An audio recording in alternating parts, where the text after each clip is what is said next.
Hello student, welcome to my channel. मैं अज़ाला खान। आज हम बात कर रहे हैं क्लास 10 के एक्सरसाइज चैप्टर 6 एक्सरसाइज 6.3 के क्वेश्चन नंबर, ये हेल्प बुक में 8 दे रखा है और वैसे ये क्वेश्चन नंबर 7 है। इसमें कहा है कि E is the point of the side of AD produce.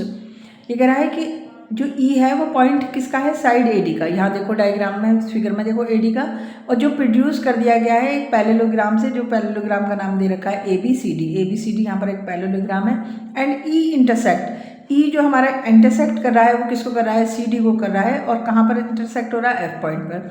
Show that the ABE similar है ट्रायंगल CFB के। तो हमें क्या है, इन दोनों ट्रायंगल को सिमिलर प्रूफ करना है। सिमिलर में हमें दो चीज़ों की ज़रूरत होती है, तो एंगल मिल जाए या कॉरस्पॉन्डिंग हमें साइड मिल जाए। अब यहाँ पर हमने देखा कि ABE कौन सा ट्रायंगल है, ये रहा पूरा बड़ा वाला ट्रायंगल हमारा क्या है, ABE है।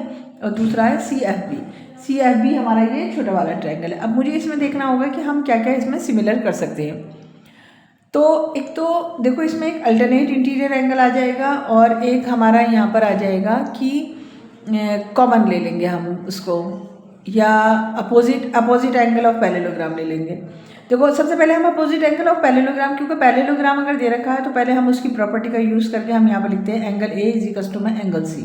इस वाले ट्रायंगल में ये और इस वाले ट्रायंगल में ये। तो पैरेललोग्राम की प्रॉपर्टी क्या है कि उसके अपोजिट एंगल क्या पैरेललोग्राम की क्या होते हैं, इक्वल होते हैं। तो हमने यहाँ पर लिखा है कि जो हमसे प्रूफ करवा रहा है कि in triangle ABE and triangle CFB हमने यहाँ पर लिख दिया। अब हमें इसे प्रूफ करने के लिए फिगर पे हमें बहुत ज़्यादा ध्यान देना होगा कि हमें ये दिख रहा है कि इसको सिमिलर करने के लिए हमें ये पैरेललोग्राम है और पैरेललोग्राम में अपोजिट एंगल हमारे क्या होते हैं, इक्वल होते हैं। हम इसी प्रॉपर्टी का यूज़ करते हैं, angle A = angle C opposite angle of parallelogram. यहाँ पर लिख देंगे हम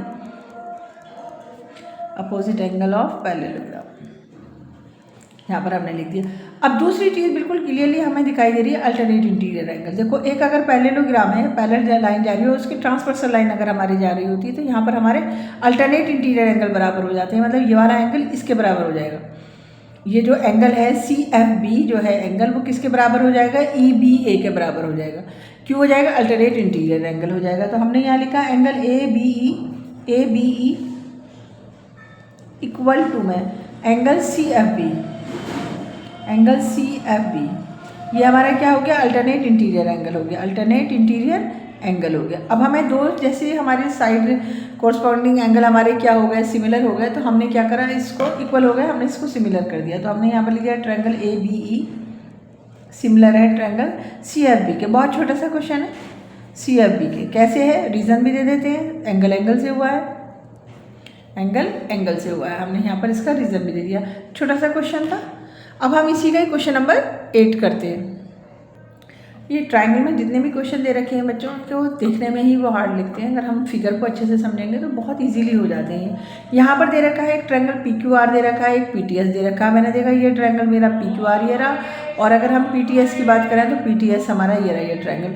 एक चीज़ बिल्कुल ईजिली निकल गई, दोनों में कॉमन आ रहा है हमारा एंगल P, ठीक है, राइट एंगल। अब QT हो गया यहाँ पर रेस्पेक्टिवली। शो दैट तुम्हें करना है कि PQR सिमिलर है किसके, PTS के। अब हमने यहाँ पर PQR देखा तो कितना इजी क्वेश्चन है। PQR देखा और हमने PTS देखा। PTS में एक तो एंगल P हमें दोनों में कॉमन दिखाई दे रहा है, और एक हमें क्या दिखाई दे रहा है, एक राइट एंगल ट्रायंगल, जो कि इक्विवन है क्योंकि राइट एंगल ट्रायंगल है ये। तो हमने यहाँ पर लिखा जो हमसे प्रूफ करवा रहा है फर्स्ट वाले पार्ट में, triangle PQR and triangle PTS, ABC करके भी दे सकता है, PTS। तो एक हम क्या बता देते हैं, एक 90 बता देते हैं। एंगल हमारा क्या है, यहाँ पर Q90 है, यानी कि PQR angle PQR equal to में एंगल ST या PTS, एंगल PTS क्या है, ये 90 डिग्री है। ईच 90 डिग्री हम यहाँ पर लिख देंगे, ठीक है। ये दोनों हमारे क्या है 90 डिग्री। अब हमें एक और कॉमन ले लेते हैं। देखो इसमें भी PQ, इसमें भी P आ रहा है और इसमें भी P आ रहा है। तो एंगल P इक्वल टू में एंगल P, ये हमारा आ गया क्या, कॉमन। कितना देखो इजी क्वेश्चन, बस सिमिलर ही तो करना था, हमने सिमिलर कर दिया। ट्रायंगल PQR सिमिलर हो गया ट्रायंगल PTS के।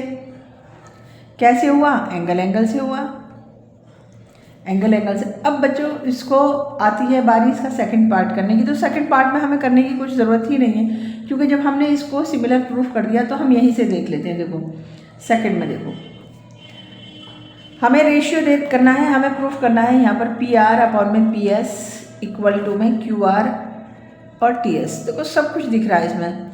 देखो पी आर सिमिलर है ना, ये हमने सिमिलर कर रखा है, तो पी आर अपॉन में इसका हमने ये दोनों साइड लिए और हमने यहाँ पर ले ली P S. P R upon में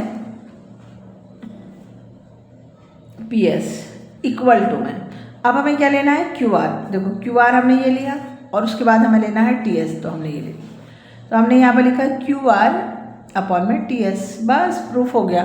और यहाँ पर हम लिख देंगे corresponding part of similar triangle. यहाँ पर हम रीजन दे देते हैं, कॉरस्पॉन्डिंग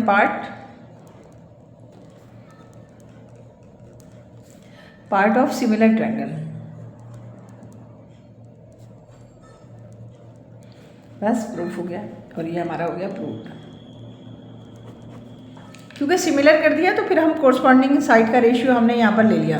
हमने क्या ले लिया, पी आर ले लिया, हमने लिया यहाँ पर पी आर ले लिया, पी आर के कोरस्पॉन्डिंग देखो इस वाले ट्रायंगल की क्या आ रही है, पी एस आ रही है। ऐसे ही हमने क्या लिया, क्यू आर लिया, क्यू आर देखो क्यू आर हमने ये साइड ले ली और उसके हमने करना था क्या था टी एस, इस वाले दूसरे वाले ट्रायंगल की ले ली। तो ये हमारा ये भी क्वेश्चन हो गया।